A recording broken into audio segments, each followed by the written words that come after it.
மகாபெரிவாச்சரணம். ஸ்ரீ லலிதா ரகசிய சகஸ்திரநாமத்தில் வாக்தேவதைகள் அம்பிகையின் பாவனா வடிவங்களாக சொல்லி அவள் இந்திர தனு பிரபாவாக அந்த ஒளியின் வடிவமாக இருக்கிறாள் அப்படின்னு சொன்னாங்க. அடுத்தது அவள் இருக்கக்கூடிய ஒரு முக்கியமான இடங்கள் தான் அவங்க சொல்றாங்க. அத்தனை சக்கரங்கள் இருந்தாலும் எந்தெந்த இடங்களில் இன்னும் பாவனை செய்தால் இன்னும் நமக்கு கூடுதலாக சித்திக்கும் அப்படின்னு இருக்கும் இல்லையா, அப்படி சொல்லக்கூடிய இடங்களாக ஓம் ஹிருதயஸ்தாயை நமஹ, ஓம் ஹிருதயஸ்தாயை நமஹ. அப்ப ஹிருதயம் அப்படின்னு சொல்லக்கூடிய அந்த கமலம் அதை இப்போ சொல்கிறாங்க அங்கே இருப்பவள் அப்படின்னு சொல்லிட்டு. இப்போ நம்ம எத்தனை சக்கரங்கள் பார்த்தோம் அப்படின்னா, யோகினிகளை சொல்லும் பொழுது ஒவ்வொரு சக்கரங்களாக நாம் பார்த்தோம் இல்லையா.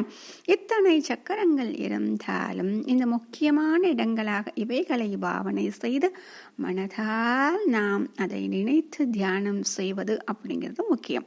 முதல்ல நம்ம பார்க்கும் பொழுது சிரஸ்திதா அப்படின்னு சொல்லிட்டு சிரசில் சந்திரன் அமிர்த வருஷம் வர்ஷிப்பது போல இருப்பது அப்படின்னு சொன்னோம். அடுத்தது பாலஸ்தா அப்படின்னு சொல்லிட்டு புருவ மத்தி அப்படின்னு சொன்னாங்க.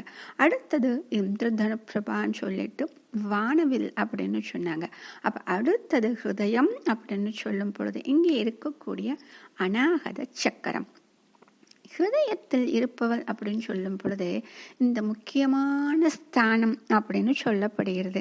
ஏன் அப்படின்னா, இந்த ஹிருதயம் அப்படிங்கிறது இந்த வேதத்தில் எப்படி சொல்லப்படுது அப்படின்னா, ஒரு தாமரை மொட்டு தலைகீழாக இருப்பது அப்படின்னு சொல்லிட்டு ஹிருதயத்தினுடைய வடிவத்தை அழகாக வர்ணனை செய்வார்கள்.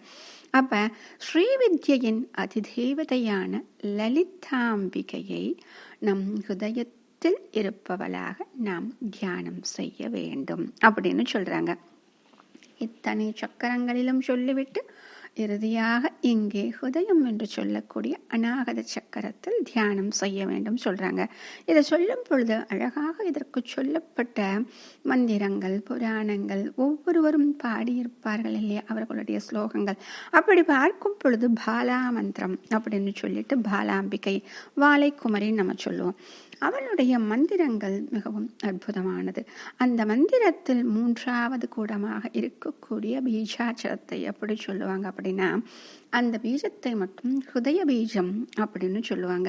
எதற்கு ஹிருதயத்திற்கு இவ்வளவு முக்கியத்துவம் அப்படின்னா, அதாவது நம்ம உடலில் இருக்கக்கூடிய எல்லா சக்தியும் நம்முடைய ஹிருதயத்தில் தான் அடங்கி இருக்கிறது.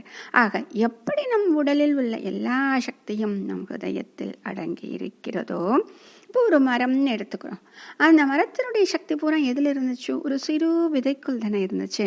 ஆக எப்படி ஒரு மரத்தின் சக்தி முழுதும் விதைக்குள் இருக்கிறதோ, இந்த பாலாம்பிகையினுடைய பீஜத்தில் இந்த லோகத்தில் உள்ள எல்லா ஜீவன்களின் சக்தியும் அதுக்குள்ள அடக்கமா இருக்குமா. அப்ப இந்த பீஜாட்சரத்தில் இருப்பவள் யார் என்றால் இவள் தான். அப்ப அந்த ஒரு பீஜாட்சரத்திற்கு அத்தனை மகிமைன்னு சொல்றாங்க. இது மட்டும் கிடையாது, இது இல்லாமல் இத்தனை பிரசித்தமான இவ்வளவு சக்தி வாய்ந்த இந்த ஹிருதயத்தில் அவளை நாம் தியானிக்கும் பொழுது அங்கே அவள் தோன்றும் அந்த க்ஷணம் நம்முடைய இந்த ஜீவன் எத்தனை எத்தனை பிறவிகள் எடுத்து இதோ உன்னுடைய காலடிக்காக வரச் சேர்வதற்காக இத்தனையும் தாங்கிக் கொண்டு இருக்கிறேன் என்று சொல்லி நாம் நினைத்து கொண்டிருக்கிறோமே, அந்த வேதனைகளை எல்லாம் மறக்கச் செய்து அவளே கதி என்று அவளை அடைவதற்கு ஒரு வழியாக நமக்கு காட்டுகிறது.